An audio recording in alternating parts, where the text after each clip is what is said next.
3వ అధ్యాయము 10వ వచనం నుండి 13వ వచనం వరకు దేవుని యొక్క వాక్యాన్ని ధ్యానం చేద్దాం. మరి చాలా దినాల నుండి మనం ధ్యానం చేస్తున్నటువంటి లేఖనాలే, క్రొత్తదేమి కాదు. ఖచ్చితంగా దేవుడు కృప చూపును గాక, సహాయం చేయను గాక. అందరూ తెలిసినట్లయితే ప్రకటన గ్రంథము 3వ అధ్యాయము 10వ వచనం నుండి, నీవు నా ఓర్పు విషయమైన వాక్యమును గైకొంటివి గనుక భూనివాసులను శోధించుటకు లోకమంతటి మీదకి రాబో శోధన కాలంలో నేను నిన్ను కాపాడేదను. నేను త్వరగా వచ్చుతున్నాను. ఎవడను నీ కిరీటం నపారింపుకున్నట్లు నీకు కలిగిన దానిని గట్టిగా పట్టుకున్నాము. జయించువాని నా దేవుని ఆలయంలో ఒక స్తంభముగా చేసేదను. అందులో నుండి వాడి ఇక మీదటే ఎన్నటికీ నీ వెలుపలికి పోడు. మరియు నా దేవుని పేరును, పరలోకంలో నా దేవుని ఎదురు నుండి దిగి వచ్చిన నూతనమైన యెరూషలేమును, నా దేవుని పట్టణపు పేరును, నా క్రొత్త పేరును వారి మీద వ్రాసేదను. సంఘములతో ఆత్మ చెప్పుచున్నమాట చెవగలవాడు వినుగాక. ప్రార్థన చేసుకుందాం. పరిశుద్ధుడ, మానవుడా, సర్వశక్తిమంతుడైన యేసు క్రీస్తు ప్రభువా, నిన్న నేడు నిరంతరము ఒకటే రీతిగా ఉండి మొదటి వాడు కడపటి వాడు వైపు మృతుడై తిరిగి లేచిన సజీవుడా, స్తోత్రాలు వందనాలు చెల్లిస్తున్నాం. ఇదిగో ఈ మధ్యాహ్నకాల సమయంలో మరి కొంత ఆలస్యమైనప్పుడు కూడా ఈ సన్నిధిలో గడపడానికి మాకు కృప చూపారు. నిత్యం ఈ కార్యం జరిగించండి. వాక్య లేఖనాలు మేము బోధిస్తూ ఉండగా ప్రభు నేను కాదు కానీ మీరే బోధించమని ఇక్కడ ఈ ప్రాంగణంలో మీరుండి పరిశుద్ధాత్మాభిషేకంతో మమ్మల్ని నింపి మాట్లాడుతున్న ఆత్మ వినిచిన ఆత్మకు లగర వేసి ఖచ్చితంగా వాక్య ప్రత్యక్షతనిచ్చి బయలుపాటునిచ్చి నిత్యముగా ఈ దినానికి ఇవ్వబడినటువంటి వర్తమానంలో నుండి మేము నేర్చుకుందాము గాక. దయతో ప్రభువా, మాకు నీ యొక్క వాక్యమును పరిపూర్ణంగా పట్టుకునే భాగ్యం, వాక్యంగా మారే కృపను మాకు అనుగ్రహించమని యేసుక్రీస్తు నామములో ప్రార్థన అడుగుతున్నాము. God bless all of you. Shalom.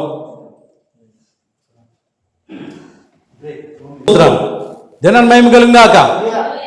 సంతోషకున్నవారు ఒకసారి స్తోత్రం చెబుదామా? ఎంత సమయం ఉంది మనకి? ఎంత సమయం ఉంది? 40 నిమిషాలు ఉంది. 50 నిమిషాలు. 4 గంటలు ముగించుకోవాలి మనం. ఏమండి? 4 గంటలు ముగించుకోవాలా?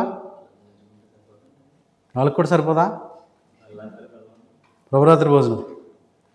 తెలుసు. స్తోత్రం. హల్లెలూయా. మొబైల్ ఎవరిది? మెసేజ్ అప్ ఎవరి దగ్గర ఉంది? సిస్టమ్ మీద అంటుందా? మెసేజ్ అప్ మొబైల్లో త్వరగా ఇవ్వండి. దేవుని మహిమలు గాక. సంతోషంగా ఉన్నారో చెప్పలేదు? ఒకసారి వందనాలు చెప్పండి. హల్లెలూయా చెప్పండి సార్.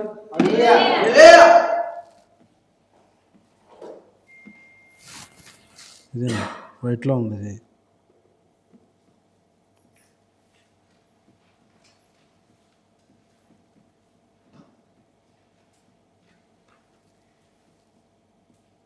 జస్ట్ పారాగ్రాఫ్లో రాదు. ఇది మొబైల్ శర్మన్స్ అని వస్తుందండి.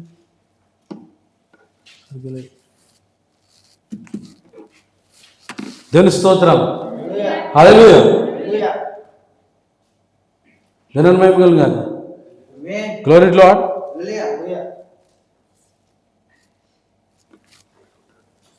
మనం గతించిన దినంలో మాట్లాడినటువంటి విషయాలు ఎవరికైనా గుర్తున్నాయా? గతించిన శుక్రవారం ఈ వర్తమానం గురించి మాట్లాడము.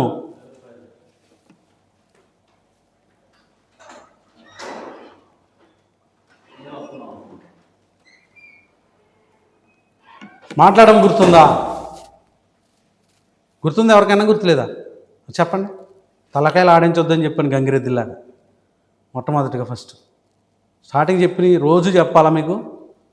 నోటితో చెప్పండి సమాధానం చక్కగా. ఇచ్చాడు కదా భగవంతుడు మనకి, నోరిచ్చాడా? ఎందుకు ఇచ్చాడు? మాట్లాడడానికినా? అంతేనా?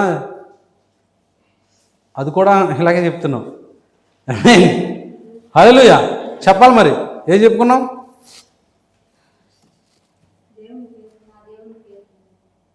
అదొకటినా?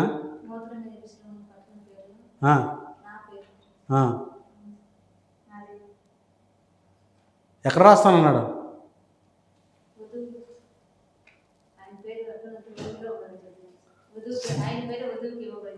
దేవుని స్తోత్రం. హల్లెలూయా. దేవుని మహిమ కలుగును గాక. మనం చాలా అంశాలు ఇక్కడ నుంచి మనం చూసుకుంటూ వచ్చాం. హల్లెలూయా. పునాది, లేకపోతే నేను ఒక స్తంభంగా చేస్తాను అని చెప్పినట్టు నా దేవుని ఆలయంలో ఒక స్తంభంగా జయించి వాడిని చేస్తాను అన్నాడు ప్రభు. అవునా? ఒక స్తంభంగా చేస్తున్నాడు. ఇప్పుడు ఈ స్తంభం ఎక్కడ ఉందని మనం చూసాం?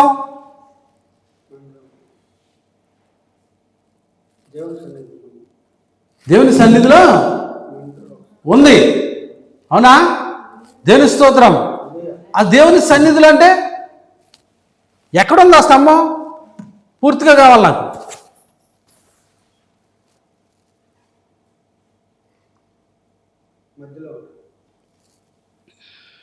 దేవుని మహిమగలను గాక. దేవుని స్తోత్రం. నేను అంటాను మధ్యలోనే కనబడుతుంది, కానీ అది పునాది పైన కట్టబడింది. దేవుని మహిమగలను గాక. పునాది ఏంటి సిస్టర్? పునాది అంటే మూల రాయే, మొట్టమొదటి రాయే. ఎవరు? ప్రభు అయిన యేసుక్రీస్తు. ఆమేన్. ఆయనే మూలరాయి, ఆయనే తలరాయి, ఆయనే. అంతేనా? ఇదేనా మనం మాట్లాడుకున్నది? మూలరాయి ఎవరు? ఆయన అన్నాడు. అందుకే ఎఫెసీయులకు రాసినటువంటి పత్రికలో మనం చూసాము. ఎక్కడ చూసాము? ఎంతది? ఒకసారి చదవండి.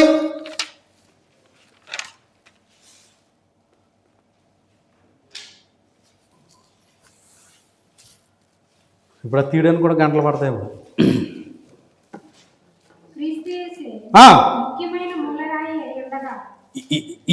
ఏంటండి అది? ఎవరు? బైబిల్ లేదు మీ దగ్గర?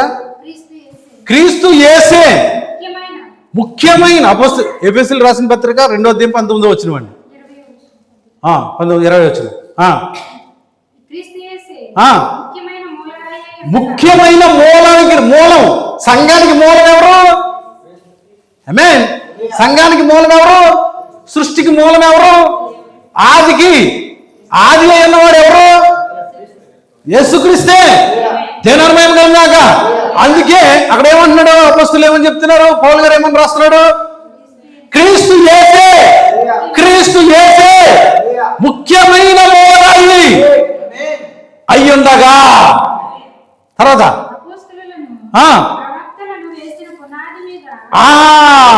ఆ మూలరాయి పైననే పునాది వేశారు అక్కడ. ఆమేన్.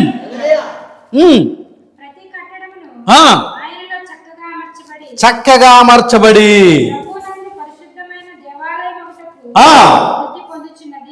చూసారా?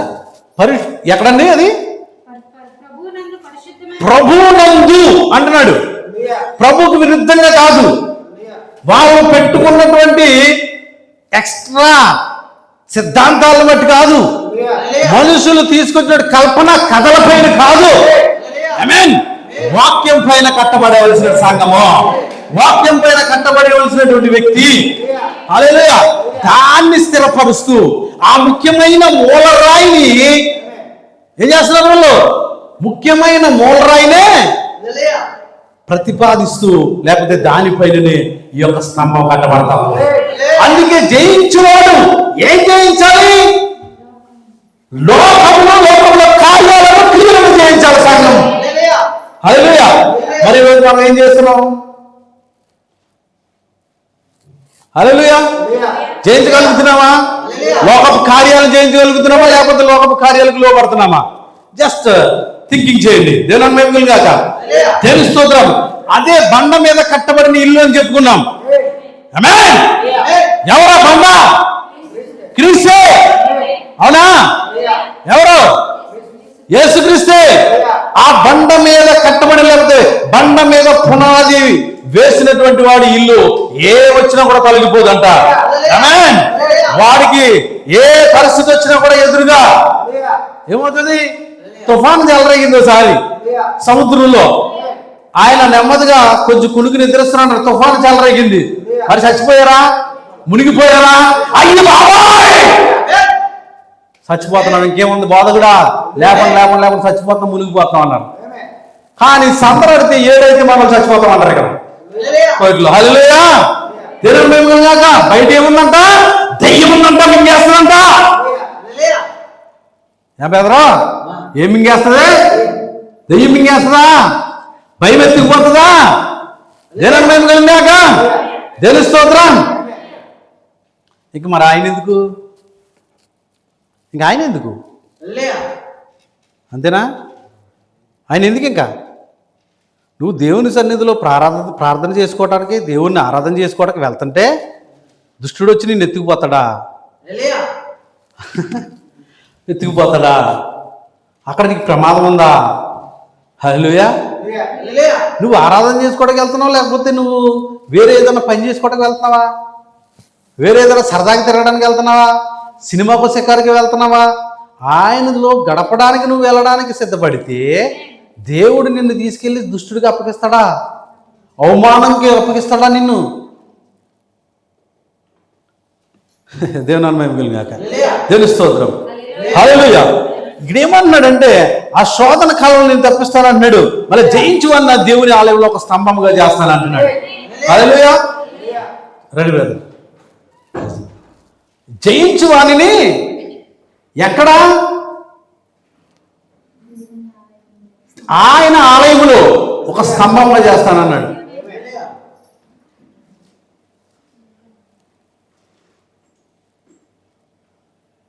దేవుని ఆలయంలో స్తంభముగా చేస్తాను అంటున్నాడు.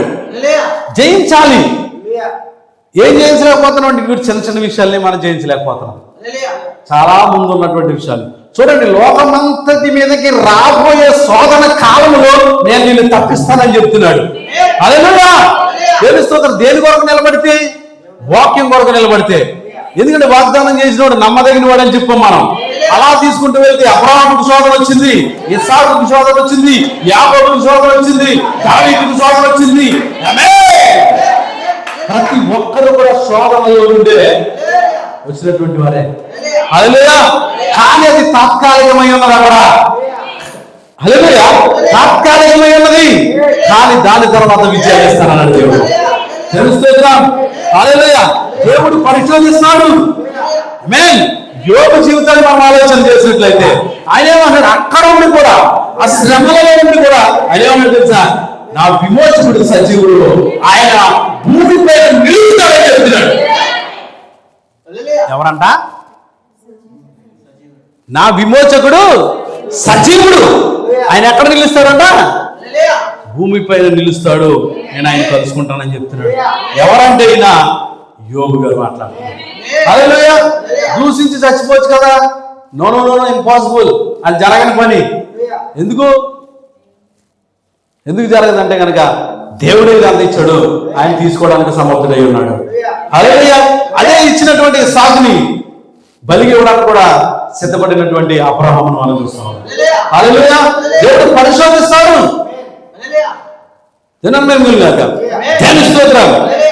సబ్జెక్టు మనం ఇంకా ముందుకు వెళ్ళవలసిన వారు.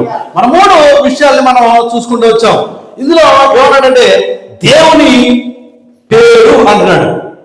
12వ వచనంలో నా దేవుని పేరు, తర్వాత నూతనమైన యెరూషలేము. 3 విషయాల్ని మనం ధ్యానం చేస్తూ ఉన్నాం. నూతన చివరి వచ్చినప్పుడు ఏంటిది? నా దేవుని పేరు, తర్వాత నూతనమైన యెరూషలేము అనే నా దేవుని పట్టణపు పేరు, తర్వాత నా క్రొత్త పేరు అన్నాడు. ఏమన్నాడు? నా క్రొత్త న్యూ నేమ్. అవునా కాదా? రాసుకున్నారు కదా ఆల్రెడీ. ఎన్నిసార్లు రాస్తారు? రాశారు కదా, ఎన్నిసార్లు రాస్తారు? ఒకటి నా దేవుని పేరు. దేవుని పేరు ఏంటి? ఏది? విచ్ నువ్వు ఎలా చెప్పగలుగుతున్నావు? ఏది రెఫరెన్స్? ఏది?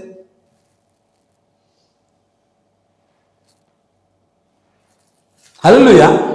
దేవుని మేము కాదు చెప్పేసి బాగుంది, అద్భుతంగా, చాలా సూపర్. నోటికి వచ్చింది ఏదైనా చెప్పేస్తాం మనం. నోటికి వచ్చింది ఏదైనా మాట్లాడేస్తాం. ఏదో లోపల ఉన్నదా కొస్తా కొంచెం ఉంటుంది కాబట్టి. కానీ దానికి ఆధారాలు ఏంటి చెప్పగలవా? దేవుని స్తోత్రం. కన్యక గర్భవతి కుమారుని కంటది. ఆయన యెషయా గ్రంథంలో 45 కనబడుతుంటుంది. ఆయన అంటాడు 9వ అధ్యాయం 6వ వచనంలో, ఎలాగనగా మనకు శిశువు పుట్టును, ఆయన భుజం మీద రాజ్యభావం ఉంటుంది. అవునా? అవునా? ఆ శిష్యుడు ఎప్పుడు పుడతాడు? ఒక నెలలోనా? ఒక సంవత్సరానికా? 2 సంవత్సరాలకా? ఏమే ఎప్పుడు పుట్టబోతున్నాడు? 714 సంవత్సరాల తర్వాత జన్మించబడేటువంటి ఆ లోక రక్షకుడి గురించి యెషయా ప్రవచిస్తా ఉన్నాడు. భక్తుడైనటువంటి యెషయా ఏం చేస్తున్నాడు? ప్రవచిస్తా ఉన్నాడు. ఎవరి గురించి?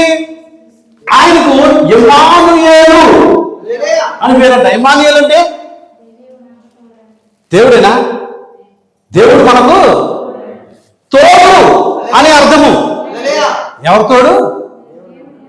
దేవుడేనా? శిష్యుడు తోడన్నారా? కుమారుడు తోడన్నారా? హల్లెలూయా. ఏమన్నాడంటే ఇమ్మానుయేలు పేరు పెట్టుదురు అన్నాడు. ఒక కన్యక పేరు చెప్పలా. ఆ కన్యక పేరు మరియా అని చెప్పలా. కానీ వాక్యం లోకాసువార్తకు వచ్చినప్పటికీ తెలుసు, భక్తుడైనటువంటి లోకాలు రాస్తున్నాడు. ఏమన్నాడు? రాసిన గాబ్రియల్తో వచ్చి యేసు అని పేరు పెట్టాలని చెప్పాడు. తెలుస్తోద్రా. హల్లెలూయా. లోపల చాలా కన్యకలు బిడ్డలు కనే ఉంటారు. ఇది వేరే వ్యూలో మనం ఆలోచన చేస్తే ఆమేన్. అక్కడ ధర్మశాస్త్రంలో ఎవరైనా వివాహం కాకుండా కావచ్చు, వివాహం అయిన తర్వాత కూడా కావచ్చు, వివాహం కాకుండా గర్భవతి అయితే ఏమంటారు? వ్యభిచారి అని చెప్పి రాళ్ళతో కూడా చంపేస్తారు. కరెక్టేనా? ఈమె పరిస్థితి కూడా అదే కాబోతా ఉంది. కానీ దేవుడు అక్కడ రక్షిస్తా ఉన్నాడు. ఆమేన్. యోసేపుని అక్కడ తోడుగా పంపిస్తా ఉన్నాడు, ప్రధానం చేయబడినటువంటి యోసేపుని. ఎందుకు అంటే ఆ ధర్మశాస్త్ర చట్ట ప్రకారంగా ఆమె రాళ్ళతో కొట్టి చంపబడాలి. కరెక్టా కదా? రాంగ్ అండి? కరెక్టా? రాళ్ళతో కొట్టి చంపబడాలి. ఎందుకంటే వివాహం కాలేదు కాబట్టి. వివాహం కాకుండా గర్భవతి అయింది, తెలుస్తోత్రం. కానీ ఆమె గర్భవతి అయింది ఒక మనుషుని వలన,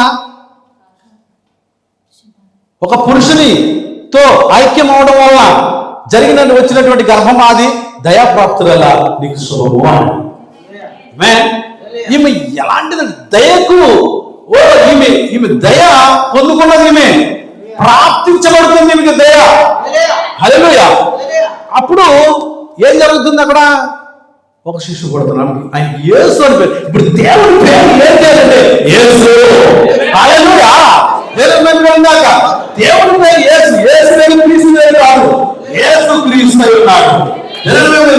నా దేవుడి పేరుని ఇది ఎవరికి రివీల్ చేస్తున్నాడు అంటే కనుక ఎవరికి రివీల్ చేస్తున్నాడు? హల్లెలూయా. అక్కడ మరియకి రివీల్ చేస్తున్నాడు, ఆ యేసుకు కూడా రివీల్ చేస్తున్నాడు. అదే పరిస్థితి ఎవరికి? ఎలిజబెత్ కూడా రివీల్ చేస్తున్నాడు అక్కడ. ఆమేన్.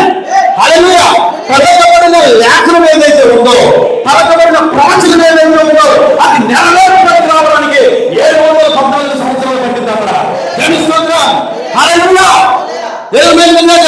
అది శరీరంలోకి లేఖనాలు అక్కడే ఉన్నాయి, పలకబడి ఉన్నాయి, కానీ అది శరీరంలో వస్తున్నది. అవి నెరవేర్పులో వస్తున్నాయి. నెరవేర్పులో రావడం అనేది అక్కడ దేవుల్లో ఉన్నది. పలకబడిన మాట మూల విత్తనమై ఉంది. పలకబడిన ప్రతి మాట నెరవేర్పులకు రావాల్సినది. తెలుసు.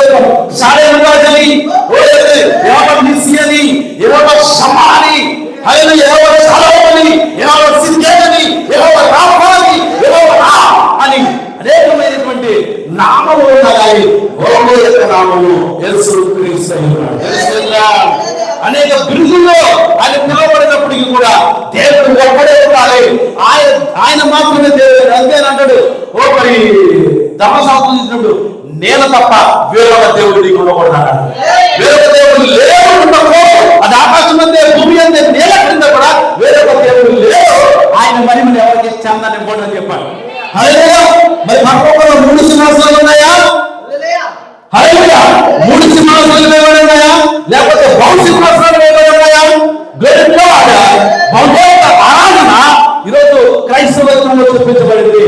ఆ దృష్టి యొక్క ఆలోచన మొదటిలో ప్రథమముగా దేవుడు ఏదైతే సృష్టిని చేస్తా ఉన్నాడో, చేసిన రోజు నుంచి కూడా ఆయన దూతల చేత ఆరాధించబడుతుంటే, ఆ దూతల చేత ఆరాధించబడుతున్నప్పుడు వాడు ఆరాధించాలని కోరుకున్నాడు. ఈ రోజు కూడా వాడు ఆరాధించాలని కోరుకుంటూ దెయ్యముని దేవుడిగా దేవుడిని దెయ్యముగా ఆరాధన చేస్తున్నటువంటి ఈ ప్రపంచం ఈరోజు. హల్లెలూయా. ప్రత్యక్షత లేదు, రెవల్యూషన్ లేదు, బయలుపాటు లేదు. తను ఏర్పరచుకునేటువంటి ప్రజలకు ఆయన ఏమిస్తాడంటే తెలుసా? బయలుపాటు ఇస్తాడు. ఆయన ఏమన్నాడో, ఆయన ఎవరై ఉన్నాడో ఆయన రివీల్ చేస్తా ఉన్నాడు, తెలుస్తూ ఉంటాడు. అందుకే ప్రవక్తలందరూ కూడా పలుకుతూ ఉన్నారు ఇక్కడ. మరి అలాగే అరణ్యంలో కేక వేసి ఒకరి శబ్దం అనుకుంటున్నాడు యెషయా. ఆమేన్. లేఖనాలు పలకబడి ఉన్నాయి కానీ ఎక్కడ అందుకే ముందుగా పంపబడిన వాడు ఏమని ఎలా పంపబడుతున్నాడు చూడండి. మత్తయి సువార్త హల్లెలూయా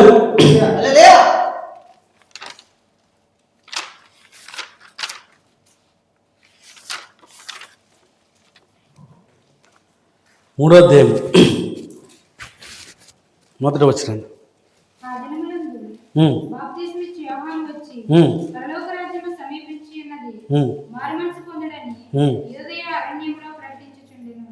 ఏమంటున్నాడండి? యోదయ అరణ్యములు ఏం చేస్తున్నాడు ఈయన? అదే యెషయా 40:3 వచ్చింది చదవండి.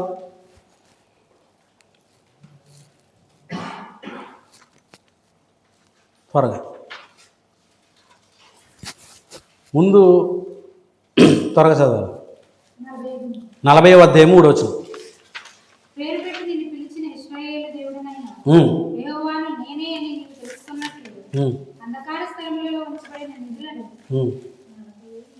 నలభై అధ్యాయం 3వ వచనం. అడవిలో ఒకడు ప్రకటించుచున్నాడు. ఈయన ఎక్కడ చూస్తున్నాడు? యెషయా.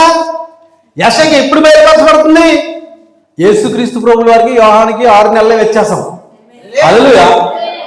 సేమ్ అదే 6 నెలల వ్యత్యాసం. 714 సంవత్సరాల క్రితం పలుకుతున్నాడండి లేఖనం. హల్లెలూయా. ఎవరు నమ్ముతారా? ఎవరో అనుకుంటున్నారు. శాస్త్రులకు తెలియట్లా, పరిచయాలకు తెలియట్లా, సద్దుకాలకు తెలియట్లా, ఎవరో కూడా అంగీకరించట్లేదు. ఆమేన్. సిలువకి ఎక్కడ వస్తున్నారు యేసుక్రీస్తు ప్రభుని? దైవత్వం యొక్క సర్వ పరిపూర్ణత, దైవత్వం యొక్క సర్వ పరిపూర్ణత ఎవరో ఉన్నది? క్రీస్తులో ఉన్నది. క్రీస్తులో ఎవరికి ఇస్తున్నాడు? తన భార్యకి ఇస్తున్నాడు, తన ఒడుగుకి ఇస్తున్నాడు, తన భార్యకి ఇస్తున్నాడు, తన రహస్యాన్ని. హల్లెలూయా. మర్మముగా ఉన్నటువంటి విషయాలన్నింటినీ కూడా ఎవరికి బయలుపరుస్తున్నాడంటే కనుక తన వ్యక్తిగతమైనటువంటి విషయాలన్నింటినీ కూడా ఎవరికి బయలుపరుస్తున్నాడు? తన భార్యకి బయలుపరుస్తున్నాడు, రివీల్ చేస్తున్నాడు ఆయన. ఆమేన్. ప్రపంచం నిండా ఉన్నటువంటి ప్రజలందరూ పరలోకానికి వెళ్ళిపోతారా? చెప్పండి. ప్రపంచంలో ఉన్న వాళ్ళందరూ పరిశుద్ధులు ఉన్నారు, నీతిమంతులు ఉన్నారు, యథార్థవంతులు ఉన్నారు, ప్రతి మతాల్లోనూ ఉన్నారు అక్కడ. ఆమేన్. ప్రతి కులంలో ఉన్నారు, ప్రతి జాతిలో ఉన్నారు. సరిపోతుందా నీతి సరిపోతుందండి? నువ్వు నీతిగా బతికి వ్యభిచారం చేయకుండా, సిగరెట్ కాకుండా, మందు తాకుండా, ఏమీ తాకుండా, అసలు హల్లెలూయా ఎటువంటి పాపం చేయకుండా జీవించినప్పుడు పరలోక రాజ్యం వెళ్ళిపోతాడా? మరి పరలోక రాజ్యం వెళ్ళాలంటే ఇది 3 మెట్లు. పరలోక రాజ్యానికి ఎన్ని మెట్లు? 3 మెట్లు. యాకోబు ఒక నిచ్చెన చూస్తున్నాడు కాలంలో 18వ తెలుస్తుంది. అది 20వ అధ్యాయంలో ఏం చూస్తున్నాడు? నిచ్చెన చూస్తున్నాడు. ఆ నిచ్చెన ఎక్కడి నుంచి వేయబడిందంటే కనుక ఆకాశం నుండి కింద వేయబడింది. కింద నుంచి పైకి ఆ నిచ్చెన పై నుండి కింద వేయబడింది. హల్లెలూయా. ఆ నిచ్చెన ఎక్కేవాడు కింద నుంచి ఎక్కాలి తెలుస్తుంది. దూతలు హల్లెలూయా హల్లెలూయా దిగుచు ఎక్కుతున్నారు. ఇప్పుడు మనం ఆ నిచ్చెనకు 3 మెట్లు ఉన్నాయంట. నేనే మార్గము సత్యము జీవము అన్నాడు. అందుకే ఆయన చనిపోయి పాతిపెట్టబడి తిరిగి లేచాడు. 3 కార్యాలు జరిగినాయి. చనిపోయి పాతిపెట్టబడి తిరిగి లేచాడు. బాప్తిసం పొందుతున్నటువంటి ప్రతి వ్యక్తి కూడా ఆయన మరణంలో పాల్గొంటున్నాడు. తెలుస్తుంది. హల్లెలూయా. అందుకే ఆయన మంచి మాట అంటాడు. ఏమంటాడు? నా యందు విశ్వాసం ఉంచిన వాడంట. హల్లెలూయా. ఏమంట? ఎన్నటికీ చనిపోడంట. హల్లెలూయా. బ్రతికి నా యందు విశ్వాసం ఉంచేవాడు మరెన్నటికీ చనిపోడు. హల్లెలూయా, హల్లెలూయా. దినం మేము కలిగాక దేవుని స్తోత్రం. ఎందుకంటే చనిపోయినా కూడా దేవుడు తిరిగి లేపుతాడు, ఖచ్చితంగా తిరిగి లేపుతాడు. దేవుని స్తోత్రం. అసలు మరణమైనటువంటి స్థితిలో దేవుడు తీసుకెళ్ళాడు. ఆయన ఏంటంటే మృత్యుం చేయడానికి మరణం లేదు. ఇక ఆయన ఉన్న స్థానంలో ఉండాలనే ఆయన మానవుని చేశాడు మొదటిగా. హల్లెలూయా. ఆయన స్వరూపానికి చేసుకున్నాడు అక్కడ. కానీ ఏం చేశాడు? పాపంలో పడ్డాడు, పొరపాట్లు పడ్డాడు. తిరిగి మరలా అదే యుద్ధానికి తీసుకుని వెళ్ళడానికే దేవుడు ఇచ్చినటువంటి లేఖన, దేవుడు ఇచ్చినటువంటి ప్రేమ లేఖ. తెలుస్తోత్రం. దేవుడి మనసులో ఉన్నటువంటి ఆలోచనలు ఇవే. ఇదే బైబిల్ గ్రంథమైనది. దేవుని స్తోత్రం. హల్లెలూయా. తిరిగి మనల్ని పునరుద్ధరించడానికి అంటే నువ్వు ఎక్కడైతే ఉన్నావో, ఏ స్థితిలో అయితే ఉన్నావో అదే స్థితిలోనికి మరలా తీసుకొచ్చి పెట్టడమే పునరుద్ధరించడం అవుతుంది. క్రొత్తదాన్ని తీసుకొచ్చి పెట్టడం కాదు, లేని దాన్ని తీసుకొచ్చి పెట్టడం కాదు. నువ్వు ఉన్న వాళ్ళే పడిపో, మరలా తిరిగి స్థానంలో తీసుకుని పెట్టడానికి దేవుడు లోకానికి వచ్చాడు, ప్రాణం పెట్టాడు, తిరిగి లేచాడు. హల్లెలూయా. వినమ్మెగాక దేవుని స్తోత్రం. చూడండి, మొదటిగా మన పేరు చూస్తాం. ఆయనకి యేసు అనే పేరు పెడతాం. ఇమ్మానుయేల్ అంటే దేవుడు మనకు తోడే. ఆ కన్యక ఎవరు అనేది అక్కడ రివీల్ చేయబడుతుంది. ఎవరు? మరి అయి ఉంది. ఈరోజు మరియను పూజించాలా? పూజించవచ్చా? ఏ పూజించవలేరా? దేవత కాదు ఆవిడకి ఏమన్నా దైవత్వం ఉందా? తెలుసు. స్తోత్రం. హల్లెలూయా. ఆమె ఒక ఇంక్యుబేటర్ లాంటిది అని చెప్పాలి. ఒక ఇంక్యుబేటర్ లాంటిది అని కదా. మామూలుగా మనం పిల్లల్ని కోడి లేకుండా గుడ్లు పిల్లలు పెడతా ఉంటాయి. తెలుస్తుంది. దేవుడు అన్న ఒక ఇంక్యుబేటర్గా వాడాడు తప్ప ఆమెలో ఉన్నటువంటి ఏ రక్త కణము కూడా క్రీస్తులో లేదు. అండము కణములు కూడా దేవుడే పంపిస్తున్నాడు. ఎందుకు అంటే ఆమె రక్తం మాంసం ద్వారా జన్మించింది. ఆమె తల్లి తండ్రి కలయిక ద్వారా జన్మించింది. లేక ఆయన పాప రహితుడిగా ఉండాలి, కానీ పాపములో ఉన్నటువంటి వాడిగా ఉండకూడదు. హల్లెలూయా. అందుకే అన్నాడు, నా యందు పాపం ఉన్నదని ఎవరు స్థాపించగలడు? తెలుస్తుంది. మనందరం పాపమే, ప్రతి ఒక్కరు పాపమే. హల్లెలూయా. మనం ఎప్పుడైతే యేసుక్రీస్తులోకి బాప్తిసం పొందుతున్నామో అప్పుడు మనము పాప రహితులుగా మారుతాం. మన పాపాలన్నింటినీ కూడా 2024 25 సంవత్సరాల క్రితమే ఆయన మన పాపాలంతటి కూడా భరించుకుంటూ సిలువెక్కాడు. హల్లెలూయా. అది ఇప్పుడు మనకొచ్చి వచ్చినటువంటి వాక్య ధ్యానం చేసినప్పుడు, వర్తమానం ధ్యానం చేసినప్పుడు, 7 ముద్రల ప్రత్యక్షత వచ్చినప్పుడు మనకి ఏదైతే రివీల్ చేయబడుతుందో అంటే క్రీస్తు మన కొరకు చనిపోయాడని చెప్పి మనం ఎప్పుడైతే పాప క్షమాపణ నిమిత్తం ప్రతి వాడు కూడా యేసుక్రీస్తునామములో బాప్తిసం పొందాలన్నాడు. మారు మనసు పొంది. హల్లెలూయా. పేతురు మాట్లాడుతున్నాడు అపొస్తలుల కార్యములు 2:35. హల్లెలూయా. దేవుని స్తోత్రం. దినం మేము కలిగాక పేరు ఏంటంటే యేసుక్రీస్తు నామములో రక్షణ ఉన్నది. యేసుక్రీస్తు నామములో విడుదల ఉన్నది కాదా? మనందరికంటే పైగా ఉండి, మనతో ఉండి, మనలో ఉన్నవాడే. ఎలా ఉండాలి? ఆయన ఎలా ఉండాలి? మనకంటే అందరికంటే పైగా ఉన్నవాడు, అందరితో ఉన్నవాడు, అందరిలో ఉన్నవాడు. తెలుస్తుంది. హల్లెలూయా. ఏమండి, బ్రహ్మ విష్ణు మహేశ్వరు కాదు మన దేవుడు. వాళ్ళకి 3 ఉంటారు. ప్యాగన్ బిలీఫ్, బహుదేవత ఆరాధన చేస్తారు. అది రోమన్ క్యాథలిక్ లో నుండి వచ్చినటువంటి సిద్ధాంతం. అది హల్లెలూయా. బహుదేవత ఆరాధన నిమ్రోదు దగ్గర నుండి వచ్చినటువంటి ఆరాధన. అది బహుదేవత ఆరాధన కాదు క్రైస్తవులు చేసేది. క్రైస్తవుడికి దేవుడు ఒకడే దేవుడు, క్రీస్తు. ఆమేన్. ఆయన ప్రాణం పెట్టాడండి. స్థలం ఒకటి కొని ఇంకొకటి పేరు మీద రిజిస్ట్రేషన్ చేస్తావా? స్థలం నువ్వు కొని ఇంకొకటి పేరు మీద రిజిస్ట్రేషన్ చేస్తావా? అందుకే నేను విలువ పెట్టుకున్నాను చూస్తాను. హల్లెలూయా. ఏమైంది? విలువ పెట్టి నేను కొన్నాను, నువ్వు నా సొత్తు అని చెప్తున్నాడు ఆయన. నువ్వు ఎవరి సొత్తు? హల్లెలూయా. దేవుని మహిమ గాక. Glory to Lord. దేవుని స్తోత్రం. హల్లెలూయా. Glory to Lord. ఇక్కడ మనకు కనబడతా ఉంది, నా పేరు ఏంటో మనకి రివీల్ చేయబడతా ఉంది. హల్లెలూయా. దేవుడి పేరు ఏంటో మనకు అర్థమవుతూ ఉంది. తర్వాత నూతన యెరూషలేము అనేటువంటి ఆ దేవుని పట్టణం. హల్లెలూయా. ఆమేన్. ఇప్పుడు ఆ దేవుని పేరు ఎవరికి పెట్టబడతా ఉంది?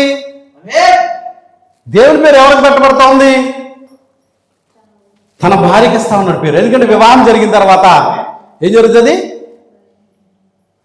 ఆ భార్య ఆమేన్ భార్యకు భర్త పేరు పెట్టబడతా ఉంటుంది. హల్లెలూయా. ఇప్పుడు మనం వివాహంలో ఉన్నాం. దేవుని స్తోత్రం. హల్లెలూయా. వివాహం జరుగుతుంది. మనం ఎక్కడికి వెళ్ళాలి? పెండ్లి విందుకి వెళ్ళాలి. వివాహం కాకుండా పెండ్లి విందుకి వెళ్ళిపోతారా? మధ్యాకాశంలో పెండ్లి విందు అన్నారు. మరి వివాహం ఏది? ఐక్యత ఏది? హల్లెలూయా. వివాహం కాకుండా పెండ్లి విందు ఎలా జరుగుతుంది? వివాహం తర్వాతే కదండి విందు. వివాహం లేకుండా విందు ఎక్కడ? వాక్యముతో ఐక్యపరచబడడం, మన జత పరిస్థితిలో ఏకమవడం, వాక్యం ప్రత్యక్షతను పొందుకోవడం, వాక్యముగా మారడం. అంతేనా? వాక్యముగా మారడమేనా? మరి 2024 సంవత్సరాల క్రితం యోహాను రాస్తున్నాడు, ఏమన్నాడు? ఆ వాక్యమే శరీరధారి అయి కృపా సత్య సంపూర్ణుడిగా. అవునా?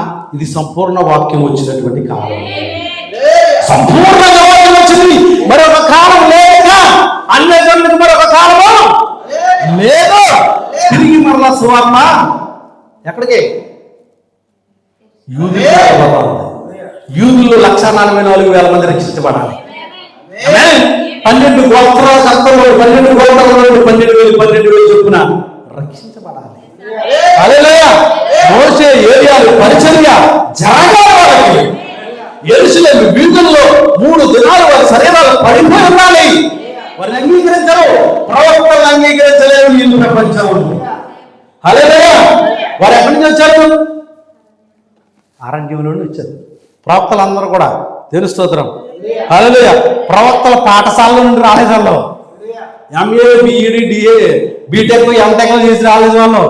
దేవుడి పాఠశాల ఏంటి తెలుసు? అరణ్యమైంది. దేవుని స్తోత్రం. అక్కడి నుంచి ఎవరు వస్తున్నాడు అక్కడ? హల్లెలూయా. అందుకే వాళ్ళు గుర్తింపు లేదు, వాళ్ళకి గుర్తింపు లేదు, సర్టిఫికెట్ లేదు వాళ్ళకి. దేవుని స్తోత్రం. హల్లెలూయా. సర్టిఫికెట్ లేదు. ఈ రోజు కూడా అదే పరిస్థితి రాబోతుంది. లోకమంతటి మీదకి రాబోయే శ్రమ ఒకటి. నీకు సర్టిఫికెట్ లేకపోతే, నువ్వు ఫెలోషిప్ కార్డు నీకు లేకపోతే,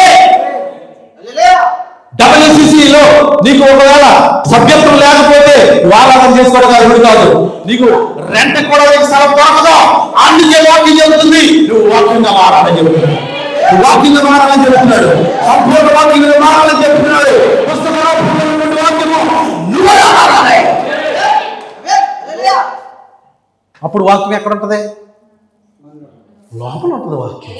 ఇప్పుడు మనిషి బ్రతికేవాడు ఎలా బ్రతుకుతాడు? రొట్టె వల్ల. హల్లెలూయా.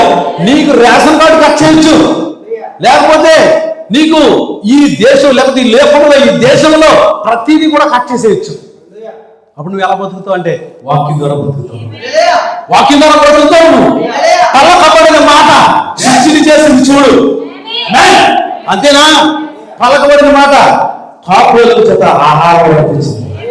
పలకబడిన మాట మోషే మాట్లాడు బండతో మాట్లాడడానికి నీరేస్తుంది. హల్లెలూయా. ఆయన పలికితే కలిగినంత నువ్వు పలికితే కలగాలి.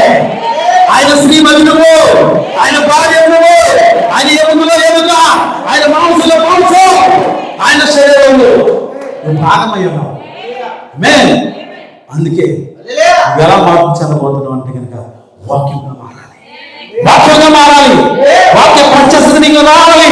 ఆ కాలానికి ఇవ్వబడిన ప్రత్యక్షత ఆ ప్రవక్త బోధించినప్పుడు ఆ ప్రజలకు వస్తుంది. అందుకే నోవా కాలంలో మరి కుటుంబానికి వచ్చింది. మోషే కాలంలో ఐగుప్తులో ఉన్నటువంటి ఇశ్రాయేలు ప్రజలు కనాను దేశానికి వెళ్ళడానికి మోషేని వెంబడించారు. వాళ్ళు ప్రవక్తను వెంబడించారు. వాళ్ళు ఆ గుర్తును గమనించారు. వాళ్ళు గుర్తు వారికి అపహరించబడింది. హల్లెలూయా. ఆ రక్తము వారి ఇంట్ల గడప కమ్మల మీద పోయబడింది. ఆ రక్తం ఉండటం వల్లనే వారు అక్కడ సురక్షితంగా ఉన్నారండి. మరణదూత వారిని సంహరించలేదు, వారి చేరలేదు.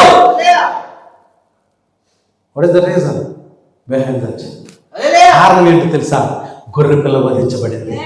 ఆయన ఆవిలో నుండి కూడా, ఆ ఏదైనా తోటలో నుండి కూడా గొర్రె పిల్లలు వధిస్తూ ఉన్నాడు. గొర్రె పిల్లలు వధించబడిన బలులు ఇవన్నీ కూడా ఎవరికి సాదృశ్యం అంటే కనుక క్రీస్తుకు సాదృశ్యమే.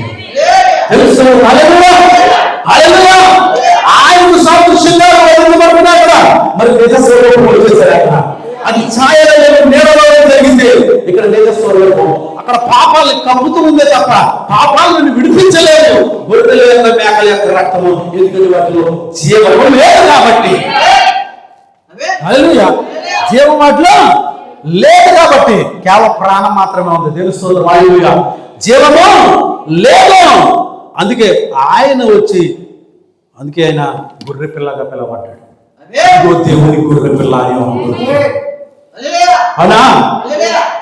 హల్లెలూయా. ఇదిగో దేవుని గొర్రె పిల్ల. లోకమంతటికి రాబోయే శ్రమల కాలంలో తప్పించబడటానికి ఆ రక్తం క్రిందకి వెళ్ళాలి, క్రీస్తును ధరించుకోవాలి. హల్లెలూయా. శిరసై ఉన్న క్రీస్తును, ప్రేమై ఉన్న క్రీస్తును ఏం చేయాలి? ధరించుకోవాలా? విశ్వాసము, సద్గుణము, జ్ఞానము, ఆశానిగ్రహము, సహనము, దైవభక్తి. హల్లెలూయా. దైవభక్తి, సహోదర ప్రేమ, పరిశుద్ధాత్మ ప్రేమ. ఆయన ప్రేమ అన్నాడు, తలరాయి అన్నాడు. ఆయన మూలరాయి, ఆయన తలరాయి. ఆయన నిషేధించిన రాయి మూలం తలరాయి అయింది. హల్లెలూయా. సంఘములకు శిరస్సు ఆయనే. సంఘముల శరీరానికి శిరస్సు ఎవరు? క్రీస్తేనా? శిరస్సేనా? శిరస్సు యొక్క నియంత్రణలోనే హోల్ బాడీ ఉంటుంది. అంతేనా? శిరస్సు యొక్క నియంత్రణలో ఉన్నదా? ఏదైతే మనం ఆలోచన చేస్తామో ప్రతి ధమనులు, ప్రతి శిరలు కూడా దానికి కనెక్ట్ అయి ఉన్నాయి కదా. ఈ కాలు కదపాలన్నా ఎక్కడి నుంచి అందాం, ఈ చెయ్యి కదపాలన్నా ఎక్కడి నుంచి రావాలా? తెలుస్తూ నువ్వు ఉద్దేశించే ఉద్దేశం కంటే స్పీడ్గా పనిచేస్తాయి మానవ మేలు. హల్లెలూయా. అందుకే నూతనమైన యెరూషలేము అంటారు. తెలుస్తోత్రం. నూతనమైన యెరూషలేము అనే ఒక పట్టణం అక్కడ ఉంది. ప్రకటన గ్రంథము మన చదువు 21:9 చదువుకున్న గుర్తుందా? ఒకసారి చదువుతారా? పైనుండి దిగి వస్తున్నటువంటి యెరూషలేము అనే ఒక పట్టణం కనబడుతుంది. అక్కడ యోహాను ఎక్కడికి వెళ్తున్నాడంటే ఎత్తైన స్థలంలోని, చూడండి ఒకసారి మాట చదివేసి నేను ముగించేద్దాం అనుకున్నాను. అసలు ముందు కదలలేదు వార్త. చదువుతున్నారా?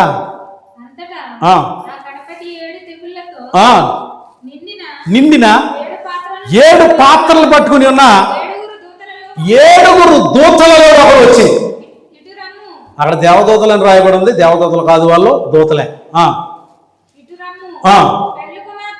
పెళ్లి కుమార్తెను, గొర్రె పిల్ల యొక్క భార్య. ఎవరిమే? ఎవరిమే గొర్రె పిల్ల యొక్క భార్య? అదేంట్రా నాయన, గొర్రె పిల్లకి భార్య ఏంట్రా? గొర్రె అంతేనా?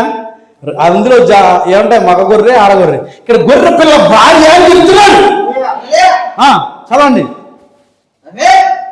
చదవాలా స్పీడ్గా. గొర్రె పిల్ల యొక్క భార్యను నీకు చూపెదనని నాతో చెప్పి ఆత్మవసుడునై ఉన్న నన్ను ఏ పర్వతం? అది ఎత్తైన గొప్ప పర్వతము. ఎక్కడికి వెళ్ళాడినా? ఎత్తైన ఒక గొప్ప పర్వతంలోకి వెళ్ళాడు.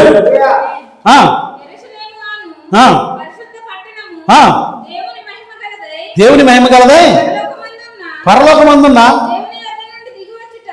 పరలోకము నుండి దేవుని, అక్కడది పరలోకంలో ఉన్న దేవుని యొద్ద నుండి దిగి వచ్చుచున్నా. చదవండి. దిగి వచ్చుట. ఎక్కడి నుంచి? ఆ పట్టణము ఎక్కడుందంట? పట్టణము పరలోకంలో ఉన్న పట్టణము. నూతన యెరూషలేము అనేటువంటి పట్టణం ఉంది. ఆయన ఇప్పుడున్నటువంటి యెరూషలేము కాదు, ప్రకటనలో చూపిస్తున్నాడు యోహానికి. అది ఎత్తైన ఒక స్థలములో ఆమేన్ దేవుడు ప్రవర్తన కలుసుకున్నాడు. తెలుస్తున్నాడు.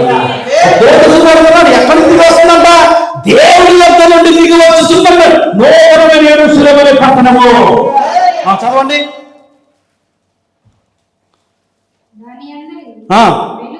దాని అందరి వెలుగు, నేను చదువుతాను, మీరు ఇంక చదివేటప్పుడు తెల్లరి వెలుగు. దగదగ మెరుగు సూర్యకాంతం వంటి అమూల్య రత్నమును పోలి ఉన్నది.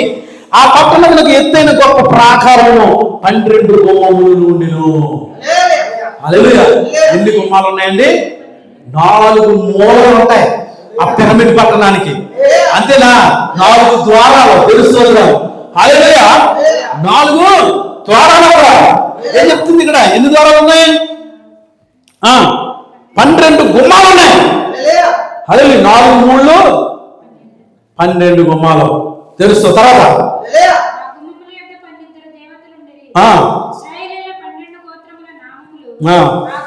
ఆ గుమ్మముల మీద రాయబడి ఉన్నవే. తర్వాత తూర్పు వైపున 3 ఉన్నాయి, ఉత్తరం వైపున 3 గుమ్మాలు ఉన్నాయి. తర్వాత దక్షిణంలో 3, పశ్చిమ వైపున 3 గుమ్మాలు ఉన్నాయి. ఆ పట్టణ ప్రాకారము 12 పునాదులు గలది. హల్లెలూయా. హల్లెలూయా. అపోస్తలులు ఎంతమంది? 12.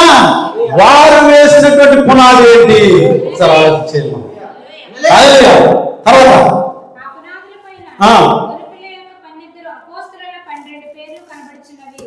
హల్లెలూయా. హల్లెలూయా.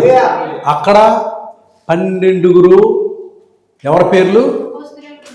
పైన గోత్రకర్తల పేర్లు ఉన్నాయి. 12 అపోస్తలుల పేర్లు కూడా ఆయన రాయాలి ఆ పట్టణంలో. తెలుస్తుంది. తర్వాత ఆ పట్టణమును దాని గుమ్మములు ప్రాకారమును కొలుచుటకు నాతో మాట్లాడు వాని యొద్ద బంగారు కొలకర్రయుండెను. హల్లెలూయా. ఆ పట్టణం చచ్చవడం అనేది దాని పొడుగు దాని వెడల్పుతో సమానము. అతడు ఆ కొలకర్రతో పట్టణము కొలువదని కొలత 750 కోసులైనది. దేవుని మహిమగాక. ఆ పట్టణము నూతనమైనటువంటి యెరూషలేము. తెలుస్తోందా? హల్లెలూయా. హల్లెలూయా. దేవుని మహిమగాక. Glory to Lord. హల్లెలూయా. ఇప్పుడు యోహాను కూడా ఆ పట్టణంలో ఒక స్తంభమై ఉన్నాడని చెప్తున్నాడు. జయించువాడు ఎవరైనా. యోహాను కూడా ఏమై ఉన్నాడు? ఆ పట్టణంలోనే ఒక స్తంభం. యోహాన్ని చూసుకుంటున్నాడు అక్కడ. హల్లెలూయా. ఆయన ఎత్తైన స్థలాన్ని కొనుక్కోబడినప్పుడు యోహాను చూస్తున్నాడు. హల్లెలూయా. దినమేమలేక. హల్లెలూయా. హల్లెలూయా. దినమేమలేక. చూడండి, ఇప్పుడు వధువు కూడా ఈ పరిశుద్ధ గ్రంథంలో తన కొరకు వాక్య ప్రత్యక్ష ద్వారా తనను తాను చూసుకుంటా ఉంది. ఈ వాక్య ప్రత్యక్ష ద్వారా ఈ లేఖనాల్లో తనను తాను చూసుకుంటా ఉంది. హల్లెలూయా. ఇప్పుడు దూత ఉన్నటువంటి స్థానంలోనికి వెళ్ళినప్పుడు మాత్రమే యోహాను చూడగలుగుతున్నాడు. ఎక్కడ వెళ్తున్నాడు? దూత ఉన్నటువంటి స్థానంలోకి వెళ్ళినప్పుడు మాత్రమే చూడగలుగుతున్నాడు. ఈ లేఖనాల పేజీలు అటు ఇటు మన భౌతిక బలం ద్వారా చూసి చదివేస్తే తెలియదు, అర్థం కాదు. ఇక్కడ గ్రహించలేదు. ఇక్కడ గ్రహింపు శక్తి దేవుడు. హల్లెలూయా. హల్లెలూయా. హల్లెలూయా. ఆ పట్టణానికి రాజు ఎవరు మరి? అంత గొప్ప పట్టణం పైన దిగి వస్తుంది. దానికి ఒక రాజు ఉండాలి. ఇప్పుడు మనం ప్రతి పట్టణానికి ప్రతి దేశానికి ఒక రాజు ఉంటాడు కదండి. ఇప్పుడు ఈ పట్టణానికి రాజు ఎవరు? ప్రభువైన యేసుక్రీస్తు. తెలుస్తుందా? హల్లెలూయా. 1,40,000 మంది ఆ పట్టణంలో ఉన్నారు. అక్కడ వారి పేర్లు అక్కడ రాయబడుతుంది ప్రతి గుమ్మాలకి. తెలుస్తుంది. హల్లెలూయా. ఆ పట్టణంలో ఉన్న స్త్రీ ఎవరు అనంటే, రాయి ఎవరు అనంటే గనక వధువై ఉన్నది. హల్లెలూయా. ఆమె మరి ప్రపంచం అంతట్లో అన్యులలో నుండి తీయబడింది. అన్యులలో నుండి తీయబడినటువంటి వధువై ఉంది ఆమె. హల్లెలూయా. ఆ పట్టణాన్ని చూస్తున్నాడు. తెలుస్తుంది. దినమేమలేక. Glory to lord.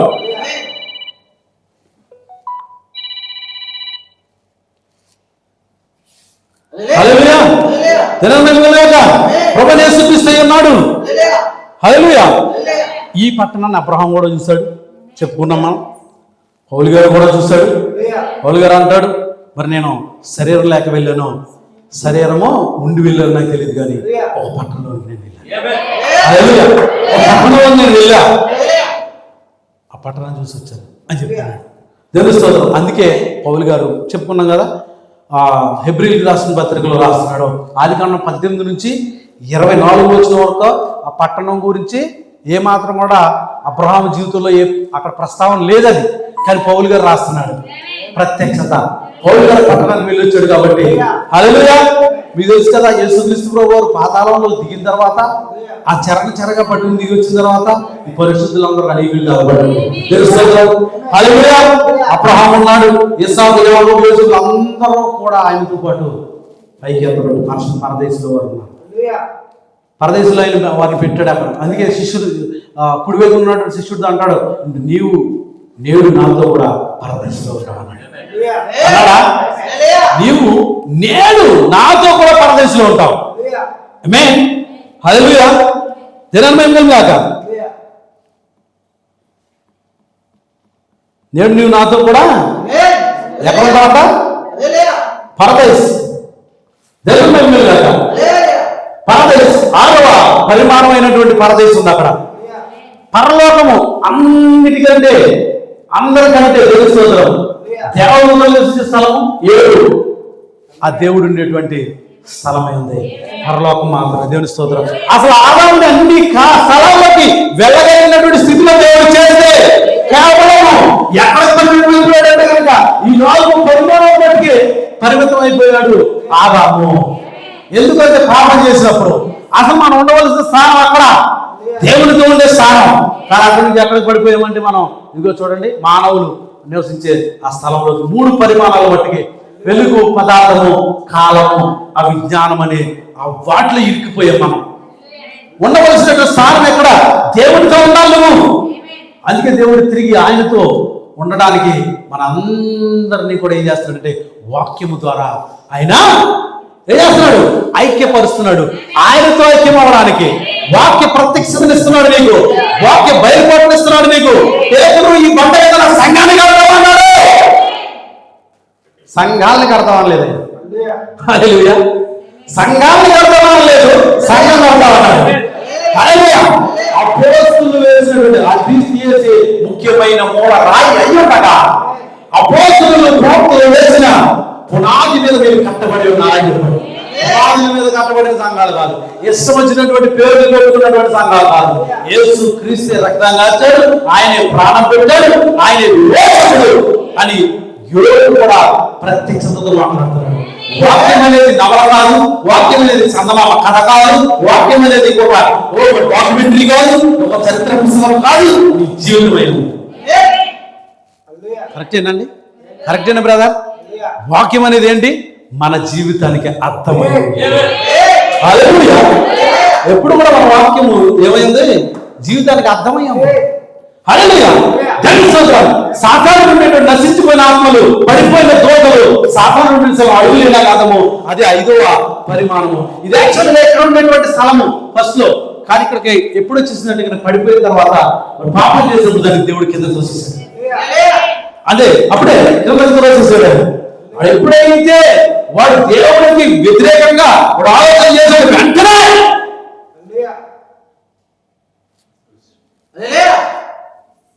ఇప్పుడు వాడు ఎక్కడికి తీసుకెళ్ళాలంట? కిందకి లాగాలి మనల్ని. దేవుడు ఏం చేయాలంట? పైకి లాగాలని చూస్తున్నాడు, వీడు కిందకి లాగాలని చూస్తున్నాడు. మధ్యలో మనం ఉన్నప్పుడు ఏ దారి ఇది? గోదారా? ఏ దారి? నరక దారా? పరలోక దారా? ముందు పెట్టాడు. ఇక్కడ ఎంచుకోవాల్సిన మార్గం ఎవరిది? ఎంచుకోవాల్సిన ఆలోచన స్థితి ఎవరిది? ఎంచుకోవాల్సిన ఒక నిర్ణయం తీసుకోవాల్సినటువంటి బాధ్యత ఎవరిది? అంతేనండి. అందుకే మరణాన్ని, జీవాన్ని ముందు పెట్టి ఆకాశం భూమి మీద సాక్షి తెలుస్తుంది. మరి ఏది కావాలో ఈరోజు నిర్ణయించుకునే చాయిస్ ఈజ్ యువర్స్. అంతేనా? తినాను మేము కలిగాక ఆ దేవుని పేరు యేసుక్రీస్తు. రివీల్ చేస్తున్నాడండి, తన ప్రజలకు బయలుపరుస్తున్నాడండి. ఆ సొంత సక్క కాపరే మరి ఏమన్నా తోసేసాడు బయటికి. పిచ్చా నీకేమన్నా? నీకేమన్నా మధ్య చెదిరిపోయిందా? నువ్వేంటి? నీ పరిస్థితి ఏంటి? నువ్వు ఉన్న దీనస్థితి ఏంటి? మెస్సీ వచ్చేది ఎక్కడ వస్తాడంట? గుర్రం మీద వస్తాడంట. రాజు, యూదుల రాజు ఎలా వస్తాడు అనుకుంటున్నారు? గుర్రం మీద ఆయన ఏడడానికి వస్తున్నాడు అన్నారు. అలాగే ఉండిపోయారంట. అదే ఆలోచన. కానీ ఆయన ఎలా వచ్చాడు? మానవ మెదళ్లకు లేదా మానవ జ్ఞానానికి అందరివాడే సర్వజ్ఞుడై ఉన్నాడు. ఆది సంబంధుడై ఉన్నాడు. అదృశ్య దేవుని స్వరూపమైన ఆయనే ఆది అంతుడైనవాడు, మొదటి వాడు కొనబట్టి వాడు, తిరిగి లేచి సజీవుడిగా ఉన్నాడు ఆయన. హల్లెలూయా. ఆయన ఎన్ని విధములుగా పిలవబడినప్పటికీ కూడా ఆయన రివీల్ చేసే పేరు ఒకటి ఉందండి. ఆయన రివీల్ చేస్తున్నాడు ఆ పేరు, తన ప్రజలకు బయలుపరుస్తున్నాడు ఆయన. అందుకే వారు మాత్రమే ఆ వాడలోకి వెళ్తారు, వారు మాత్రమే ఆ యొక్క ఇళ్ళలోనికి వెళ్ళి తలుపులు వేసుకుని ఏం చేస్తున్నారు, ఆ గడప కమ్ములు మేకలు కానీ గొర్రెలు కానీ రక్తము నీవు కమ్మికి అడ్డకమ్మికి పూసుకుంటున్నారు. హల్లెలూయా. వారు మాత్రమే ఈ బబులోను సిద్ధాంతాల నుండి, ఈ బబులోను సంస్థలలో నుండి, సిద్ధాంతాల్లో నుండి, ఇంకా సంస్కృతి సాంప్రదాయాల నుండి ఎక్కడ వెళ్తున్నారంటే కనుక వాక్యంలోకి వెళ్తున్నారు, వాగ్దాన దేశంలోకి వెళ్తున్నారు. హల్లెలూయా.